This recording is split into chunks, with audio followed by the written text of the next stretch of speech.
Good morning, students. In previous class, we discussed the characteristic features of non-chordates, that is invertebrata, and discussed the salient features of phylum Porifera, Cnidaria, Ctenophora, and Platyhelminthes.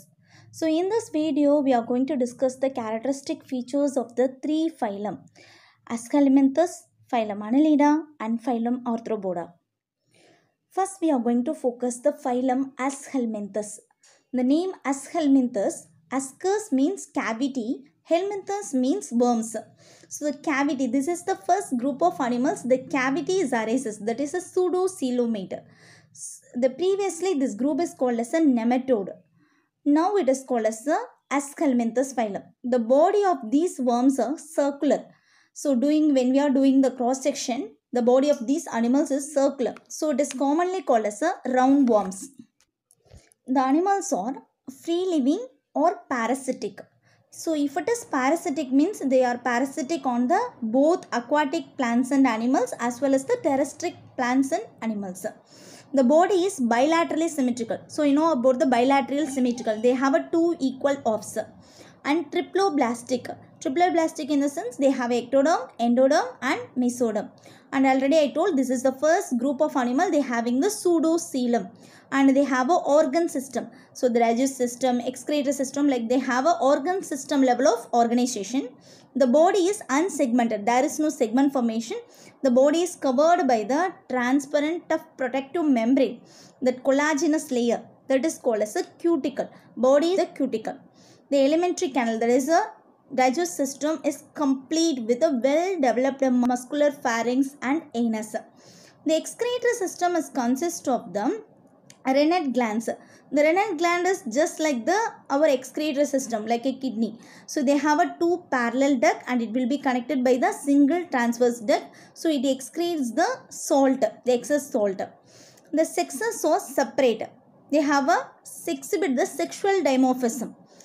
So different sexes, different male animal and female animal, they exhibit the sexual dimorphism. Sexual dimorphism means they have a distinct difference in size and appearance. So not only the sexual organs, so the body is showing some other difference based on sex. So this is called sexual dimorphism. So often the females are longer than male. Fertilization is internal. Fertilization in the sense fusion of male and female gamete will happen inside the body. So majorly they are oviparous. Oviparous in the sense egg-laying animal. Few are ovoviviparous. Ovoviviparous in the sense egg will be hatched inside the body. So oviparous in the sense fully egg-laying. Ovoviviparous in the sense eggs will be hatched inside the body, within the body. Development may be direct or indirect. Direct development means there is no the larval stage. Indirect development means they have a larval stage. So these are the salient features of the phylum Aschelminthes. Examples: Ascaris. Ascaris is commonly called as a roundworm. So the female worm is longer than males. The second one is filarial worm. Filarial worm is the scientific name is Wucheria bancrofti. So this is the causative organism for filariasis, that is elephantiasis, and hookworm. So these are the examples of the Aschelminthes. Next we are going to focus the phylum Annelida. So Annelida were the first segmented animals to evolve. So in the evolutionary basics, this is the first animal they having the segment in their body. So they are both aquatic as well as terrestrial. They are free living, but very few animals are parasitic. The body shows the triploblastic, that means ectoderm, endoderm and mesoderm, and they have a bilaterally symmetrical, that both equal offs, and schizocoelomate. This is a true coelom. They have a schizocoelomate and exhibit the organ system level of body organization. So they have a well developed the organ system, digestive system, excretory system, like that. The coelom, true coelom, it would be filled with the fluid, coelomic fluid. So this will create the hydrostatic skeleton. So it is helpful for the body locomotion, for movement, and it will give the shape to the body also. The bodies will be elongated and segmented. The segments will be same. So the uniform segment. So it is called as a metameres. The body surface is divided into many segments. Each segment is called as a metameres. Internally also, inside the body also, the segment will be divided by the septum. it will be separated. So it is the phenomenon is called as a metamerism. So the segmentation body la irukra and the phenomenon வந்து metamerism. Each segment is called as a metameres because they will be uniform. The longitudinal and circular muscles in the body wall. So it will be helping for the movement of these worms. Aquatic annelids. So it is like a nereis. They have a lateral appendages. The body having the appendages like a parapodia, like a small hair-like growth in the body, throughout the body. So this body will helping the swimming because they are aquatic annelids, aquatic worms. Chitinous setae in earthworm. Terrestrial in the sense they having the chitinous setae for locomotion. Suckers, leech. Leech is a parasite. So they have a sucker for attachment. So for moving, terrestrial worms like a earthworm, they have a chitinous setae. If in the case of aquatic annelids, aquatic worms means nereis like that, they have a parapodia for swimming. Leech like parasite, they having a suckers for attachment. The circulatory system is a closed type. So closed type in the sense they have a blood vessels. The respiratory pigments, hemoglobin and chlorocronin will present. Nervous system is consist of the paired ganglion. So ganglion is the first initial organ for the brain development. From that only brain will develop. Paired ganglion. So the two ganglion will present and it will be connected by the lateral nerves and the double ventral nerve cord. The sexual reproduction will occur. Development is maybe a direct development. Direct development in the sense there is no the larval stage. Indirect development also will present. So indirect development means they have a trichophore larva.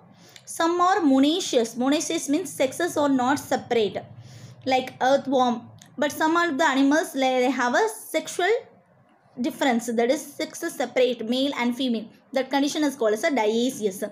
Example, nereis and leech, they have a dioecious type of sexes. Earthworm, nereis and leech are the examples of annelids. So they have a segments in their body. Earthworm is a terrestrial animal. Nereis is a aquatic annelid and leech is a parasitic animal. Now we are going to discuss the phylum Arthropoda. Arthro means jointed, poda means feet. So they have a jointed legs.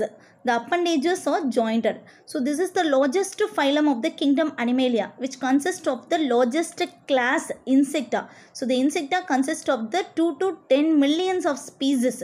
So they have a various diversity. Body is bilaterally symmetrical. So they have a symmetry, two equal lobes, and a segmented. Bodies are having the segmentation, and triploblastic ectoderm, endoderm and mesoderm. They have a true coelom, schizocoelomate animals with have a organ system, grade of organization. They have a well developed organ system, circulatory system, digestive system and excretory system like that. They have a jointed appendages which is used for locomotion. Movement ku theviyana the appendages they having jointed. Joint ayirukum the segments. So this is the peculiar characteristic features of this phylum. This jointed appendages are used for the locomotion, movement, feeding and sensory function also. The body is covered by the chitinous exoskeleton. So they have an exoskeleton for protection, not an endoskeleton. They have an outer covering for protection, that is called as a chitinous exoskeleton. So it is used for the protection to prevent the water loss. So this is the insects. They have a shed of periodical shed of, they have a molting or it is called as a ecdysis, the process. தோல் உரிக்கிறதுன்னு சொல்றது. So they have a shed of periodically by the process called molting or ecdysis. The body consists of the head, thorax and abdomen, and with have abdomen is having the body cavity called hemocoel. So the body is definitely have a 3 segments: head, thorax region and abdomen region. Abdomen region is consist of the body cavity which that is called as a hemocoel. The respiratory organs like gills, book lungs or trachea will present. Circulatory system is open type. There is no blood vessels. Sensory organs like antenna, compound eyes or simple eyes. Statocyst. Statocyst is the organ used for balance, equilibrium. Body balance are maintained பண்றதுக்கு will present. Excretion takes place through the Malpighian tubules, green glands, coxal glands will present. Mostly arthropods are dioecious. The sexes are separate, male and female. and oviparous, they lay in. Fertilization is usually it happens inside the body, internal. The fusion of male and female gamete will takes place inside the body. Development may be a direct, there is no the larval stage, or indirect development, they have a larval stage. The life history includes the many larval stages then followed by the metamorphosis. So this is the characteristic features of the arthropoda. Prawn, hermit crab, locust, scorpion, spider, limulus are the examples of the arthropoda. Many economically important insects also present. Honeybees, they are producing the honey, and silkworm, Bombyx mori, lac insect, they are producing the lacs. Then so these are the economically important insects, and some of them are like act like a pestes in the sense they are affecting our crop. So, for example, locust. So, locust are called as a gregarious pest. Gregarious in the sense they will come in a moving in a group.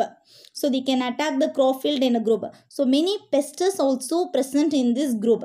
So, these are the characteristic features of the arthropoda. Thank you.